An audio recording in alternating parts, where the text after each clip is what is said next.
Comment ça va? Comment allez-vous? Nous commençons avec ce reportage. Regardez ce qui se passe. Cela se passerait là-bas en Chine, selon ce qui est rapporté. Eh bien, cela s'est passé, à Taïwan, à Hualien, selon ce qui est rapporté. Cette situation, n'est plus ce qu'elle semblait être. Il s'agit d'un glissement de terrain et d'une cascade provoquée par les récentes pluies torrentielles. Cela s'est passé à Hualien, à Taïwan. Eh bien, voilà comment vont les choses là-bas. Aussi, je vous informe que dans cette région de Taïwan, il y a souvent des tempêtes très violentes, vraiment impressionnantes. Il faut même se rappeler des typhons. Il faut se rappeler que toute la partie sud de l'Asie est celle qui a le plus de typhons sur la planète. Autrement dit, typhons et ouragans portent des noms différents, mais c'est la même chose. Ils frappent généralement très fort dans cette zone, donc c'est un problème. Chaque année, ils s'y préparent déjà et c'est un problème qui continue de leur causer de graves situations malgré l'énorme préparation qu'ils ont dans cette région du monde. Et puisque nous en parlons, nous allons voir tout au long de la journée et en ce moment même la situation que vit, par exemple, les États-Unis. C'est aussi un avertissement concernant les phénomènes météorologiques extrêmes. Nous allons voir comment, à partir de maintenant, alors que nous sommes à la mi-mai, donc précisément le 15 mai, nous allons voir comment, à partir de maintenant, ce type de nouvelles concernant des rapports de glissement de terrain, d'ouragans, de typhons ou de situations de tempête vont aller en augmentant. Cela, comme je vous l'ai déjà mentionné, est dû aux rapports qui proviennent de la NOAA et d'autres agences météorologiques mondiales comme l'OMM. Passons donc à un autre sujet lié à ce thème.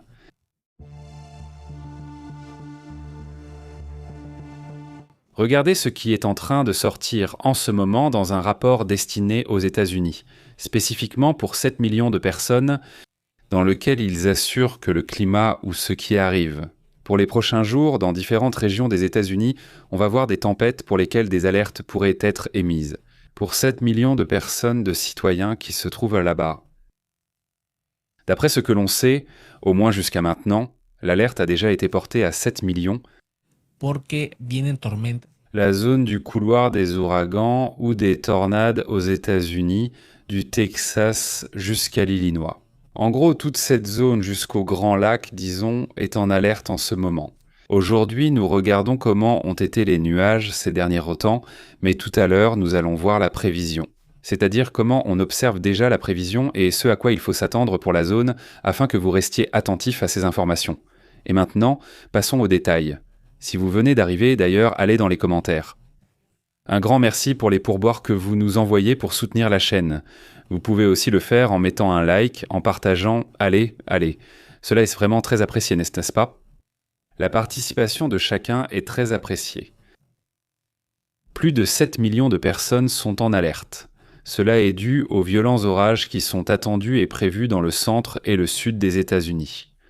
Selon le Centre de prévision des orages, le Centre de prévision des orages indique que le couloir à plus haut risque s'étend du Wisconsin jusqu'au Texas, traversant tout le Midwest, les Grandes Plaines et le sud du pays. Il y a une bande d'environ 1930 km qui fait craindre de possibles chutes de grêle de taille assez considérable. Si on observe l'accumulation d'eau, comment cela va-t-il se passer? Actuellement, elle est minime, non? Regardez comment cela va évoluer dans les prochains jours.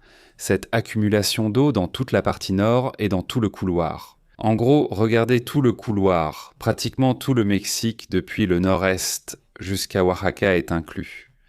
Oui, tout le nord-est en passant par le centre du pays.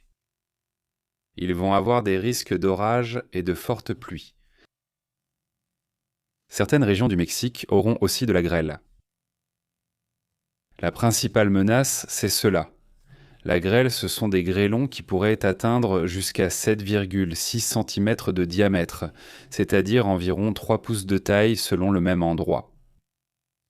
Les vents sont aussi un autre facteur à prendre en compte, car dans cette zone, on s'attend à ce que les vents lors de ces phénomènes atteignent même jusqu'à 112 km par heure. Un vent très proche de ce qu'est un ouragan de catégorie 1. Ça n'atteint pas ce niveau, mais c'est proche. L'Iowa, le Kansas, l'Oklahoma, le Nebraska et le Texas sont les plus surveillés, car il risque des supercellules, des orages organisés pouvant produire de la grêle.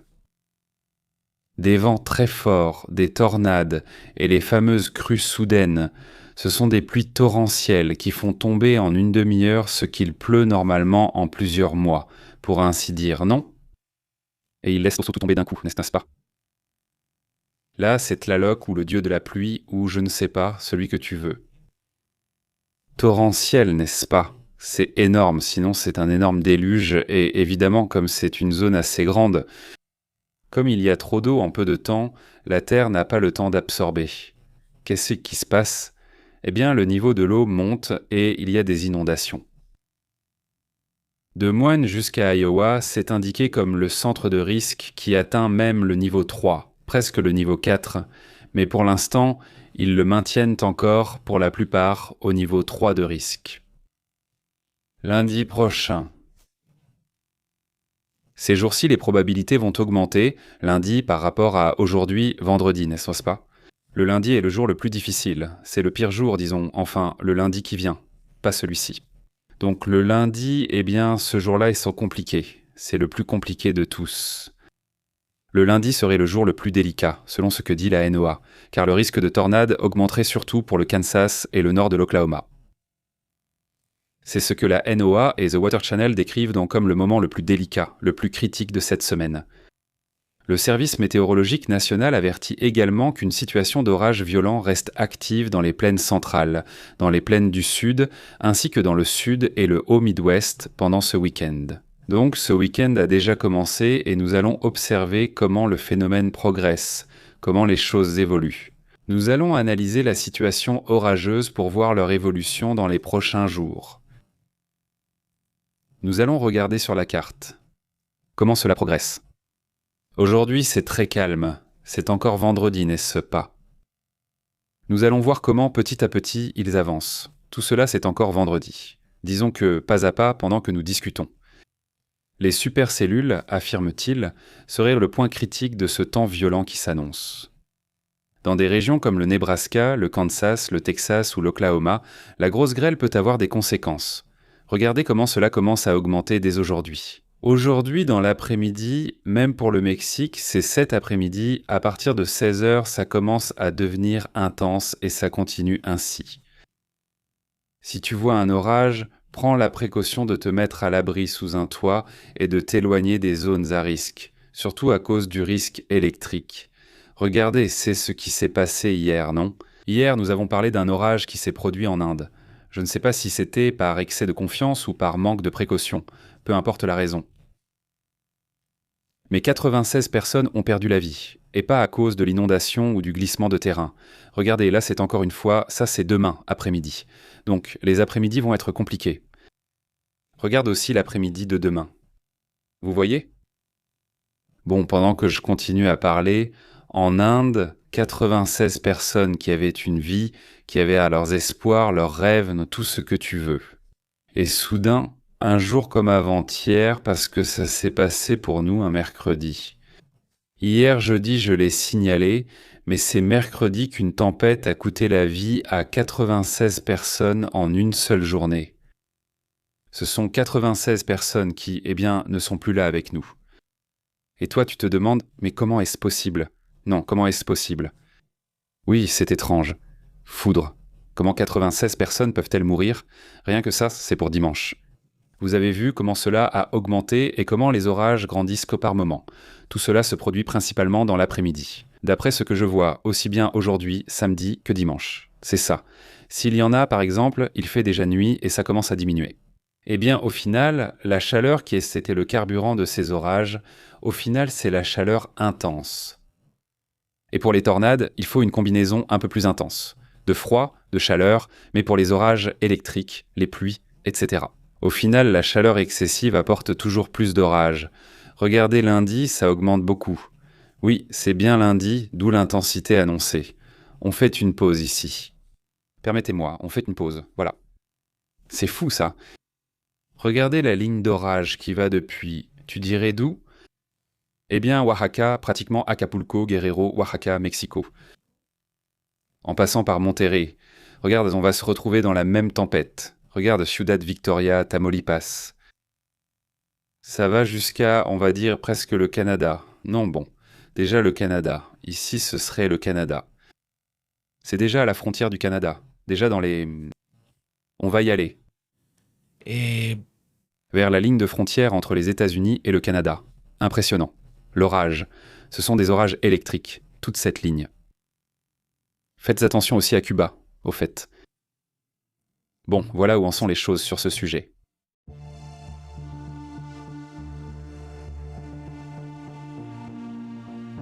Passons à d'autres sujets également importants. Regardez, un avion s'est écrasé, un petit avion, dans l'Ohio, sur une maison dans l'Ohio. 2 personnes auraient déjà perdu la vie selon les informations connues. L'image qui a circulé est celle-ci.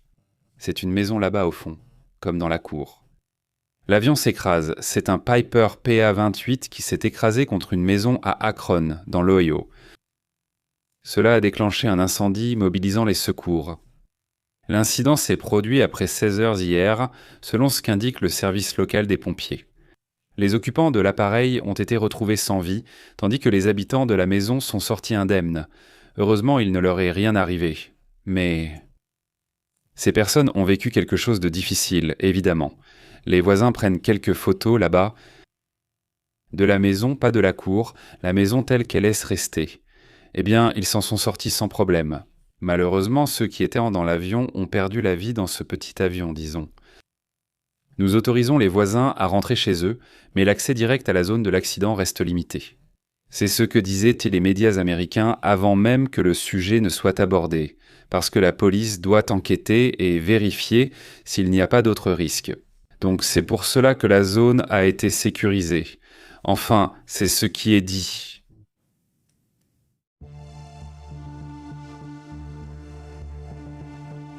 Il y a une annonce en ce moment. Les États-Unis ont déjà confirmé que finalement non. Le déploiement qui devait être de 4000 soldats en Pologne n'aura pas lieu. Voyons, il a retiré 5000 soldats d'Allemagne. Un coup dur pour l'Allemagne, parce que l'Allemagne, au final, se sentait plus en sécurité avec 5000 soldats d'un pays allié. Eh bien, c'est intéressant. Soudain, ces 5000 soldats partent, et en plus ce sont 5000 soldats qui consomment, c'est-à-dire qu'ils boivent de l'eau, ils mangent. Donc ils paient de la nourriture, ils vont se divertir, ils paient des services. Tout cet argent finit par arriver chaque jour aux Allemands. Bon, pero ils ont annoncé leur départ pour la Pologne, donc les États-Unis annulent le déploiement. Le chef du commandement européen des États-Unis a reçu pour instruction de réduire les forces. Le général Christopher Lalive, chef d'état-major par intérim de l'armée, annonce ce message. Les États-Unis ont annulé le déploiement de 4000 soldats en Pologne, affirmant que, bon, c'était un mouvement qui devait être fait. Ils n'ont pas vraiment expliqué, ils ont juste reçu l'ordre de réduire les forces soudainement. Et pour ça, regarde, celui qui applaudit, c'est Poutine. Il est content parce que, regarde, tu m'as déjà retiré ceux d'Allemagne et tu ne m'as pas mis ceux de Pologne. Eh bien, c'est parfait. Et l'OTAN est bien dans ce processus d'essayer de se comprendre. Eh bien, et un peu sans les États-Unis parce qu'ils sont un peu en retrait sur les opérations qu'ils dirigeaient auparavant, non? Et pas encore, ils dirigent toujours l'OTAN, mais avec moins de force, non? C'est aussi un sujet qui attire l'attention. Il dit « J'ai travaillé avec lui, en étroite concertation avec l'équipe de combat de brigade blindée. C'est comme ça que ça s'appelle. » D'après ce que rapportent les experts, eh bien, stratégiquement, il devait le faire. Il devait donc faire ce mouvement, il n'explique pas pourquoi certains éléments avaient déjà été envoyés à l'étranger, ou il y avait déjà des soldats qui étaient là-bas. Dans un autre pays d'Europe, ils allaient partir pour la Pologne, mais on leur a demandé d'attendre. Cela attire aussi beaucoup l'attention aujourd'hui. et Ici, la question est pourquoi ? C'est-à-dire pourquoi soudainement les États-Unis décident-ils de retirer ou d'abord 5000 soldats d'Allemagne ? Annoncer que 4000 soldats vont en Pologne, tu te dis bon, ils vont renforcer l'OTAN, et puis soudainement dire non, ceux prévus pour la Pologne n'y vont pas non plus. Retire-les d'Allemagne et ceux prévus pour la Pologne n'y vont pas, créant ainsi un déséquilibre. Quelle est la raison de cela ? Quelle est la justification qu'on va sûrement leur demander ? Le Congrès des États-Unis va-t-il l'exiger ? une explication de cette situation, car cela retire une certaine force aux États-Unis. On perçoit un mécontentement, un conflit avec l'Europe sans rupture et un rapprochement croissant avec la Chine. Encore aujourd'hui, Donald Trump, alors qu'il était en route. Il est déjà en route pour retourner aux États-Unis, de la Chine aux États-Unis, pendant qu'il est en chemin. Un sujet qui attire l'attention dans tout cela, c'est comment. Et Au final, Donald Trump dit qu'il s'entend bien, que Xi Jinping est son ami et pas seulement cela, mais aussi que... Concernant la question de Taïwan, il dit « J'ai écouté ce qu'il voulait à propos de Taïwan ». Qu'il n'a rien commenté, il dit que c'est difficile à croire, mais bon, il affirme qu'il n'a rien commenté, qu'il a voulu écouter. Qu'il n'y aura pas de guerre pour Taïwan, qu'ils n'envahiront pas Taïwan, c'est ce que les États-Unis vont comprendre. C'est une bonne nouvelle pour Taïwan, mais bon, je ne sais pas à quel point c'est crédible.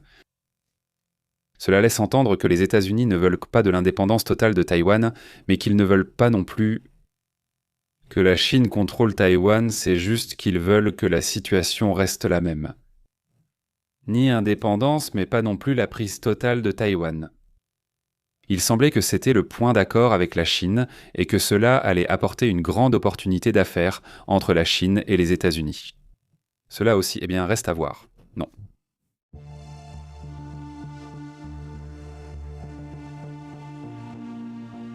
En Europe, les divisions persistent et d'autres principes compliquent encore la situation. Et c'est que nous sommes face à un sujet compliqué parce que Merz, le chancelier allemand, le dirigeant allemand, celui qui serait comme le président, a donné un message très fort aujourd'hui, dans lequel il dit qu'il ne conseillerait pas à ses enfants d'aller vivre ou étudier aux États-Unis, dit-il. On vit un climat social profondément polarisé aux États-Unis, et nous l'avons vu, et ici vous-même nous l'avez commenté, on vit une situation de polarisation constante. Pourquoi irais-tu envoyer tes enfants étudier là-bas ? S'il existe d'autres solutions où ils passeront un meilleur moment et seront plus à l'aise, tu le seras aussi en tant que père. Qu'ils soient dans un autre pays en train d'apprendre de nouvelles choses ou ce que tu veux, mais pas dans un pays qui va être très hostile. voilà. Regardez ce qu'il dit, et c'est un sujet qui, je pense, va susciter des réactions. C'est-à-dire, tu vois une Allemagne de plus en plus agacée par les États-Unis. Le même chancelier allemand, Friedrich Merz, affirme que, Donald Trump. Et avec cette guerre avec l'Iran et tout ça, il dit « Nous ne conseillerions pas à nos enfants d'étudier ou de travailler aux États-Unis dans le climat actuel. » Mais regardez, j'ai vu des influenceurs américains qui vivent en Europe et en Asie et qui disent que c'est de plus en plus difficile, de plus en plus compliqué. Vivre dans d'autres pays parce que quand les gens apprennent qu'ils viennent des États-Unis, ils les regardent de travers, c'est-à-dire qu'il y a une certaine forme de mépris. Et ça, c'est à cause de la mauvaise publicité qu'ont eue les États-Unis ces derniers mois. Ces dernières années, ce mouvement a, disons, pris de l'ampleur. Tout à coup, par exemple, tu vois, regardez, disons, il vient du Brésil et il est généralement très bien accueilli. Regardez, il vient de Colombie, il vient du Pérou, je ne sais pas. Du Canada, ce que tu veux, mais je pense que dans certains pays, surtout là où il y a eu beaucoup de conflits, tout à coup, ils voient d'un mauvais œil les originaires de certains pays. Tout à coup, les politiques étrangères de ces pays font que les gens sont contrariés, les gens réagissent, dit Merz. Quoi qu'il en soit, pour calmer le ton, il dit « Je suis un grand admirateur des États-Unis ». Pour le moment, mon admiration n'augmente pas, c'est-à-dire, comme pour dire « Oui, je les admire, mais cette admiration n'augmente plus ». Comme si elle était limitée par ce qui se passe, dit-il. Aujourd'hui, je ne conseillerais pas à mes enfants d'aller aux États-Unis, dit-il, que ce soit pour étudier là-bas ou pour y travailler. Tout simplement parce qu'un climat social polarisant est en train de se développer. C'est une critique. Très à l'allemande, très à la Merz, c'est aussi intéressant aujourd'hui.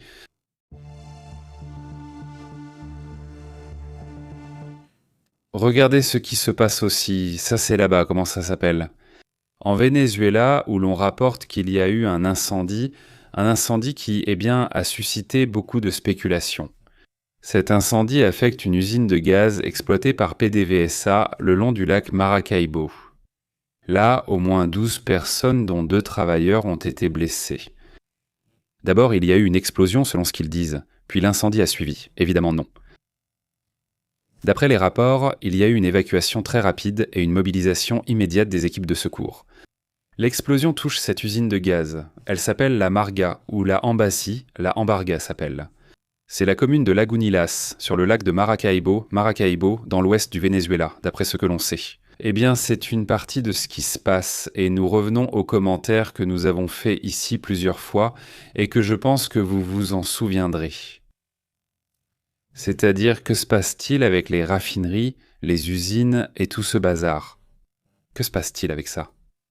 Qui génère ou qui cause ce genre de problème, ce genre de soucis? Combien de ces explosions ou d'incendies avons-nous vu en Australie, même ici au Mexique, aux États-Unis? À un moment donné, on va dire que c'est du sabotage ou des sabotages, ou bien que ce sont des incidents isolés, chacun pour des raisons totalement différentes, mais curieusement tous dans une période de quelques semaines, alors qu'en même temps on vit là. Ce que confirme l'agence, non pas l'agence, mais l'Organisation mondiale de l'énergie, affirme que nous vivons en ce moment la crise énergétique la plus grave de l'histoire. De l'époque moderne, évidemment, non, c'est-à-dire c'est la crise énergétique la plus grave et la plus terrible jamais vécue dans l'histoire. Cela pas seulement à cause de ce qui se passe, mais surtout de ce qui va arriver. C'est-à-dire, beaucoup pensent pour que l'on vit déjà, que l'on est déjà en train de vivre l'effet. Non, il y a bien un effet en cours, mais ce n'est pas l'effet, ce n'est pas le grand effet, tu vois. Tout comme il existe des signes blancs, il y a aussi des noirs, n'est-ce pas? Et les signes noirs, c'est quand il se passe quelque chose de tellement disruptif que cela provoque un impact sur l'économie ou que cela génère un conflit qui cause un problème, tu vois. Une pandémie, par exemple, c'est un signe noir. Un signe blanc, c'est par exemple les chaises. Tu dis, bon, ça peut inquiéter et les chaises peuvent être d'une sorte ou d'une autre, tu vois, mais pour l'instant, ça reste encore un signe blanc. En réalité, ce que l'on croyait réduire les emplois en a finalement créé davantage et généré plus d'opportunités. Et ça a fait que certaines activités de service, par exemple, et d'autres choses, eh bien, peuvent être en train d'augmenter, de s'améliorer, même des sujets liés à la santé, par exemple, tu vois. On découvre beaucoup de choses très rapidement grâce à ces IA, donc il y a des développements vraiment sympas, vraiment intéressants grâce à ces modèles d'idées et tout ça. On est encore loin de savoir pour savoir quel est le résultat réel et final, mais ça avance bien en général, tu vois. Même s'il y a des défis, des soucis et des problèmes, il y a aussi des choses positives, non? Et ça ressemble plus à un signe blanc. La question énergétique est un signe noir, parce qu'elle peut générer une inflation tellement forte que tu pourrais finir par avoir des arrêts complets de pays entiers. Et on le voit déjà en Asie, c'est-à-dire au Bangladesh, au Cambodge, en Thaïlande, en Inde et même au Pakistan. Ils ont en ce moment par exemple des situations où ils vont en cours seulement 3 jours ou 2 jours par semaine. Les élèves font le reste à distance, c'est-à-dire en ligne, pour éviter de venir à l'école et économiser de l'essence. Aux personnes, aux travailleurs, on leur dit non, eh bien ce sera une semaine de travail de 3 ou 4 jours, pour réduire aussi la consommation de pétrole. Donc cette pénurie que l'on vit en ce moment dans ce processus, et si tu l'étends à 2, 3, 4, 5, 6 mois, eh bien ce serait très néfaste, n'est-ce pas? Alors, espérons que nous n'en arrivions pas à ce niveau, n'est-ce pas? Mais bon, passons à d'autres commentaires, allons-y. Comment ça s'est passé pour vous? Un grand salut, Pantherita. Salut, comment vas-tu, Edilcia? Francisco Sitmenchou, merci beaucoup. Je vous laisse une note dans la communauté. Allons vérifier la communauté. Un grand merci à toute la communauté, à tous ceux qui se connectent et nous laissent une photo dans la section communauté. On peut aussi le faire là-bas. Regarde le prix. Comment a été, ça s'appelle enseigner l'essentiel. Voyons aussi le pays, rien de plus. Note bien ceci. 4, c'est 4,78. Donc 4,78 la livre, c'est-à-dire, voyons, alors ça coûte 4,78 $, faisons le calcul ici, $4,78 la livre. La livre, combien de dollars cela ferait-il pour un? Pour 1 kilo, eh bien, ce serait $10 le kilogramme, c'est-à-dire 200 pesos le kilogramme. C'est-à-dire, si c'est 4,78 la livre, cela équivaudrait à environ 10,54 dollars par kilogramme, soit 172 pesos, plutôt 170. On va arrondir, non pas à 170 pesos, c'est très cher. La tomate là-bas à Sear, pas par rapport à ici. C'est-à-dire, si ici elles sont chères et coûtent environ 70 pesos là-bas, elles seraient à 170 pesos, proportionnellement à 4,78 dollars la livre. Merci pour le rapport, nous avons plus de photos ici. Ah bon, regarde, ça c'est une tomate, c'est la tomate, disons normale, que je dirais normale, pour moi c'est la tomate normale, celle-ci. Et voilà la tomate. Mince, comment ils appellent ça? J'ai oublié comment on l'appelait. Si quelqu'un me regarde, qu'il me le dise. Mais bon, c'est un autre type de tomate, c'est celui qu'on achète normalement, la tomate Roma. Ils mettent ici, ce serait moins cher. Enfin, celui-ci ne serait pas si cher. 3,18. Je trouve que c'est bien, très bien, non? Eh bien, c'est une bonne info. C'est le prix normal ou plus cher? Je laisse la question à Sita Menchu et à ceux qui nous regardent aux États-Unis. En Californie, dans l'Illinois, en Floride, dans l'Utah, n'importe où au Texas. Dites-nous, est-ce le prix normal pour vous? Ou c'est juste à Sear que le prix est comme ça? Et ce prix est-il normal ou est-il plus cher que d'habitude? Je laisse aussi la question à toute la communauté. Il demande « Comment allez-vous? Mercedes ?» Un énorme salut, José Prado Panterita, merci beaucoup, dit José. Eh bien, bon après-midi, salutations depuis Tapachula, Chiapas. Je travaille sur le chantier du centre d'enfouissement et à cause des températures élevées, j'ai eu un coup de chaleur, je suis en convalescence. Maintenant, fais très attention, moi aussi j'ai eu 2 fois un coup de chaleur, aussi pour avoir travaillé de nombreuses heures au soleil, et les 2 fois c'était parce que j'avais oublié ma casquette.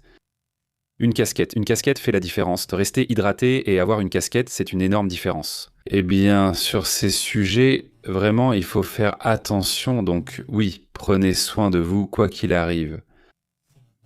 Évidemment, je n'ai pas eu de coup de chaleur. Je me souviens, on était en train de tourner un documentaire dans une sorte de décharge. C'était une décharge écologique, donc avec tout un système et pour. Mais il n'y avait pas d'ombre, il n'y avait absolument aucune ombre. Et quand je suis rentré, j'ai commencé à me sentir mal, et je me souviens que la nuit a été compliquée pour moi. J'étais en train de trembler de froid, c'est-à-dire que mon corps s'est déréglé, je ne sais pas. Et j'étais là à trembler sous des couvertures alors qu'il faisait une chaleur d'été, et moi avec des couvertures parce que je ne supportais pas le froid, alors qu'il ne faisait pas froid. Évidemment, c'est le corps qui est totalement déréglé. Et le lendemain, j'étais déjà de retour au travail et j'étais normal. Mais oui, ça m'est arrivé 2 fois, et l'autre fois aussi, lors d'un autre enregistrement. Pareil. Cette fois-là, j'ai perdu la casquette pendant une prise. C'est un petit chapeau, il est tombé, j'étais sur une barque, et la casquette s'est envolée aussi. Toute la journée, j'ai dû travailler comme ça, sans rien pour me couvrir. Et si tu prends un coup dur, je pense qu'il faut toujours avoir une deuxième casquette au cas où tu en perds une. Franchement, c'est vraiment indispensable. Vraiment indispensable. Je n'étais pas vraiment fan des casquettes, ni des petits chapeaux, ni rien de tout ça. Mais si tu prends un coup, le soleil tape sur ta tête, non. C'est dur, il paraît. Sí, está, dice, gracias, dice, sí, es horrible. Aucune ombre. L'ambulance de la protection civile m'a aidé. Super, José, c'est sûrement ça. Tu te relâches? Tu crois que je suis ami avec le soleil? J'ai toujours dit que je suis ami avec le soleil, que je n'ai pas peur du soleil et tout ça, mais il ne faut pas lui faire confiance. S'il tape, quand? Alors une petite casquette, ça fait toute la différence, parce que tu vas aller mieux, José, que tu ailles mieux, hydrate-toi aussi. Cette première fois m'a frappé plus fort. Le lendemain, j'étais complètement courbaturé. La deuxième fois, je ne sais pas pourquoi, je me suis rétabli plus vite. Parfois ça arrive, ce n'est plus comme avant, on ne l'utilise plus, c'est juste comme ça. On l'appelle tomate à salade et l'autre tomate poire. Ici au Panama, 3 livres pour $1 parce que c'est la saison. Mais alors, c'est un bon prix pour le Panama? Oui, il parle de J-tomate, de tomate à salade ou de l'italienne. La tomate ovale, il dit met. Ok. C'est le prix de la livre en pesos, donc en pesos ce serait assez cher. C'est à cause de la proportion de ce qu'on paie, mais aussi évidemment tout est proportionnel au prix de la dosa, donc déjà en dollars. Il gagne aussi. Mais parfois ça m'interpelle quand tu vois genre 23 dollars la pomme ou des trucs comme ça. Et je ne sais pas si c'est comme ça en ce moment, mais on m'a aussi envoyé des photos. Comme la pomme super chère ou certains fruits, parfois les prix montent beaucoup. Ici, par exemple, le kiwi est très cher presque toute l'année. C'est pratiquement très rare de trouver du kiwi à un bon prix. Il a toujours su nous sortir de là. Et Eximo signifierait plus ou moins en dollars. Pour calculer, ça doit être environ 8 dollars le kilo. Oui, ça doit être le kilo. 8 dollars le kilo pareil, voire mieux. Ce n'est pas autant là-bas qu'ici, donc ce serait un fruit cher. Par exemple, la banane doit coûter environ 1 dollar, 2 dollars le kilo, par là maximum 1 dollar le kilo. Je ne pense pas que ça atteigne ça, ça doit être 1 dollar à peu près, il dit. La tomate d'habitude ce soir est à 89 centimes jusqu'à 1,20, donc c'est très cher, n'est-ce pas? Je me demandais à quel point c'était cher comparé à d'autres jours ou semaines. Voilà l'information, ce n'est pas parfait. Écoutez, on a un autre sujet c'est vraiment fou, mais allons-y, c'est parti. Je crois que le lien est direct, le direct s'affiche bien, voyons celui qui suit. Parce qu'il y a d'autres sujets aussi importants, non? Et cette fois-ci, c'est un cas vraiment étrange. Parce que vous vous souvenez qu'il y a peu, il y a eu une réunion avec des pasteurs et des gens de plusieurs religions pour leur transmettre un message du gouvernement des États-Unis. Préparez vos fidèles, préparez vos croyants, ou je ne sais pas comment vous appelez votre communauté religieuse. Préparez-les pour ce qui arrive. Et ils leur ont montré des choses, ils leur ont montré des vidéos et des choses qu'on ne nous a pas montrées à nous, le public. C'est-à-dire, à nous, personne ne nous les a montrées. Ils leur ont montré des choses impressionnantes qu'ils décrivent déjà. Je vais en parler maintenant, ainsi que d'autres questions importantes sur l'Iran. Il y a des réactions de Trump et il y a aussi des réactions de plusieurs dirigeants sur différents sujets. Alors allons-y. Passons au direct suivant et poursuivons la discussion.